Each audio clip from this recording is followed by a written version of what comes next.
नमस्कार किसान भाइयों, आपका स्वागत है आपके अपने चैनल लक्ष्मी गार्डनिंग में। किसान भाइयों, आज की इस वीडियो में हम बात करने वाले हैं कि सरसों की बुआई करते समय हमें कौन कौन सी खाद कितनी कितनी मात्रा में डालना चाहिए। जैसा कि दोस्तों आप सभी ये बात जानते होंगे कि सरसों की बुआई शुरू हो चुकी है और बहुत ही ज़्यादा मात्रा में किसान भाई सरसों की बुआई कर रहे हैं।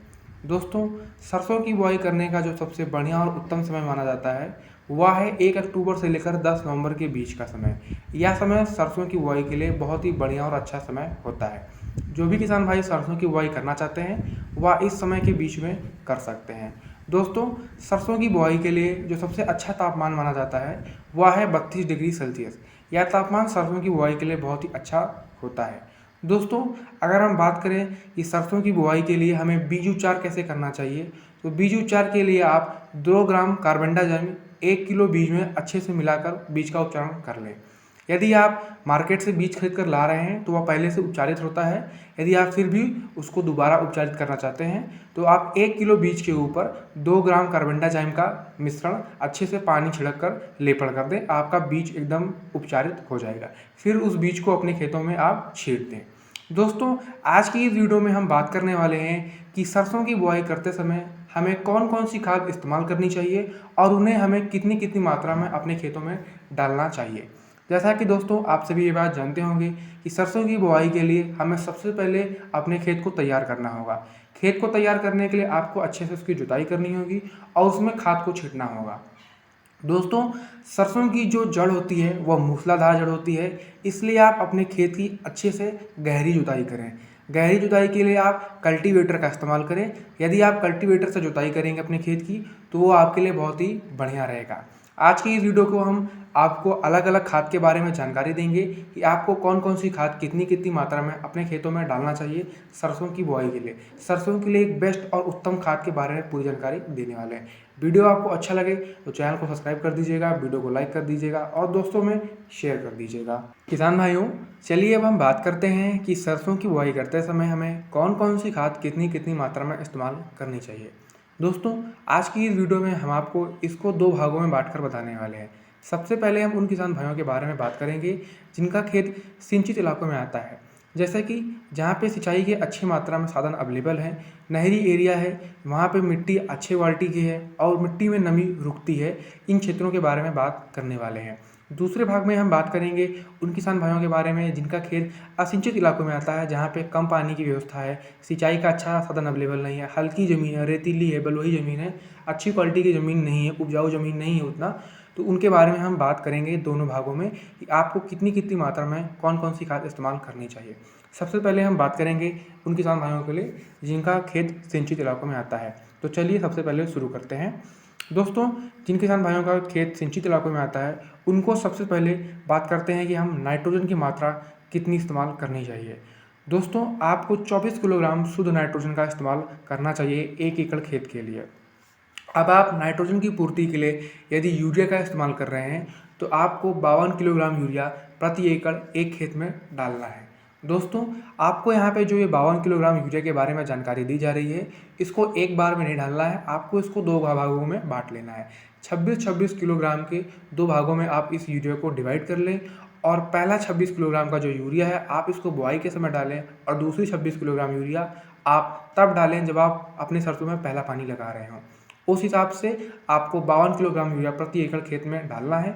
इसको आधे आधे भाग में बांट लें।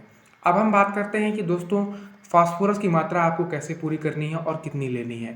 8 किलोग्राम शुद्ध फास्फोरस प्रति एकड़ खेत में आपको डालना चाहिए। फास्फोरस की पूर्ति के लिए आप चाहे तो डीएपी का इस्तेमाल कर सकते हैं या फिर एसएसपी सिंगल सुपर फास्फेट। जैसा कि दोस्तों हम पहले बात करेंगे डीएपी के बारे में। जो भी किसान भाई डीएपी के बारे में जानते हो बहुत अच्छा है, जो नहीं जानते हैं मैं उनको बता दे रहा हूँ।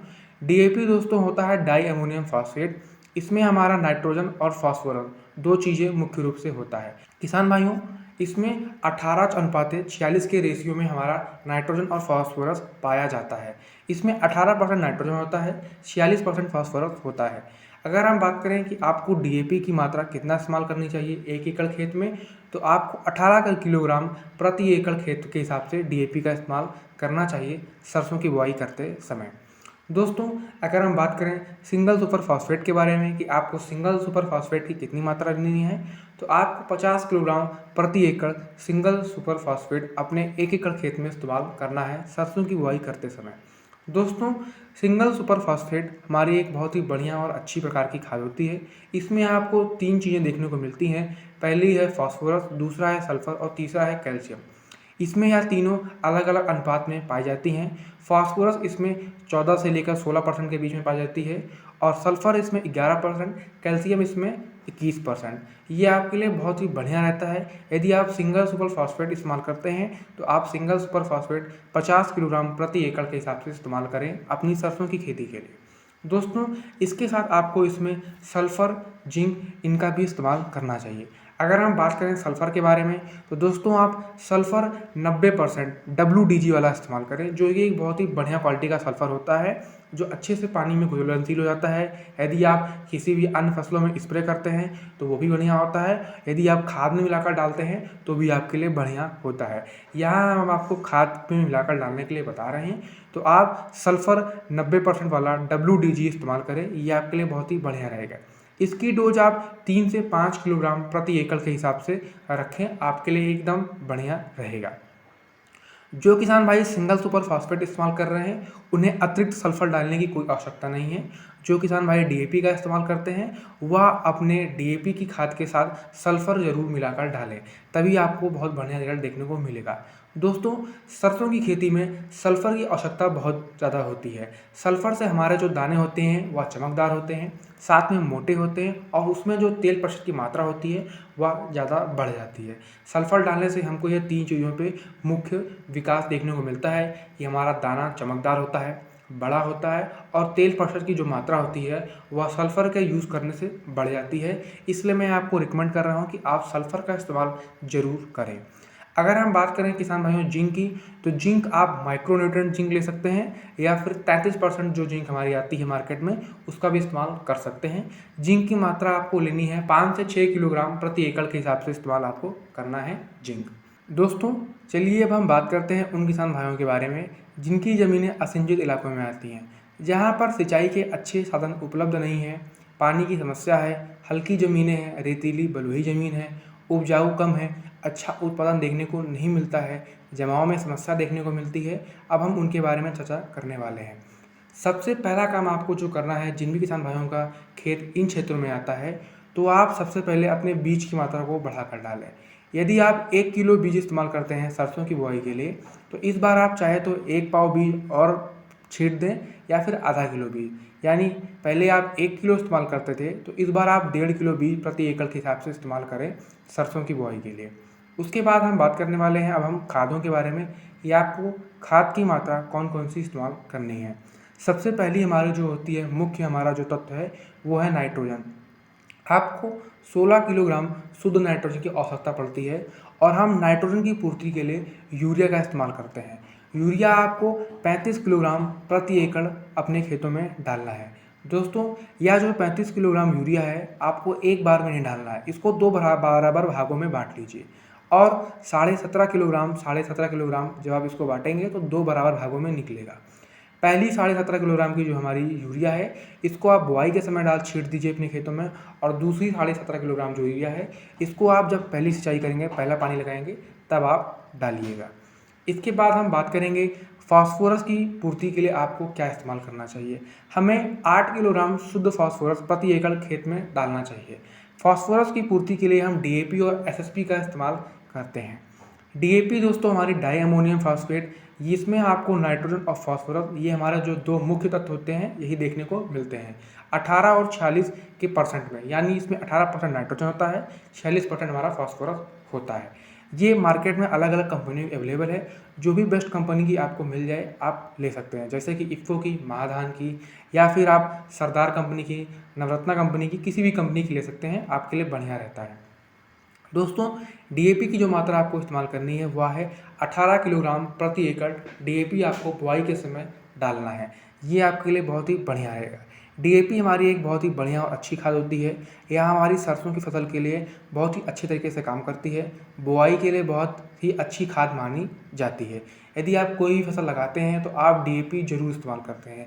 यदि आप डीएपी का इस्तेमाल नहीं करेंगे या फिर कम मात्रा में करेंगे तो आपको थोड़ा सा अच्छा रिजल्ट देखने को नहीं मिलेगा। आपकी फसल शुरुआती स्टेज में विकास थोड़ा धीरे धीरे करेगी, जिससे क्या होगा, आपको आगे चल के उत्पादन में कमी देखने को मिल सकती है और आपके पौधे का जो विकास है वह बहुत स्लो होगा, यानी धीरे धीरे होगा।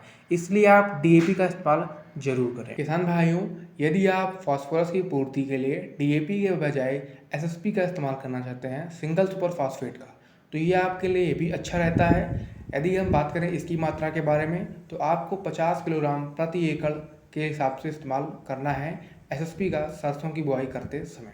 दोस्तों, एसएसपी में हमको मुख्य रूप से 3 तत्व देखने को मिलते हैं।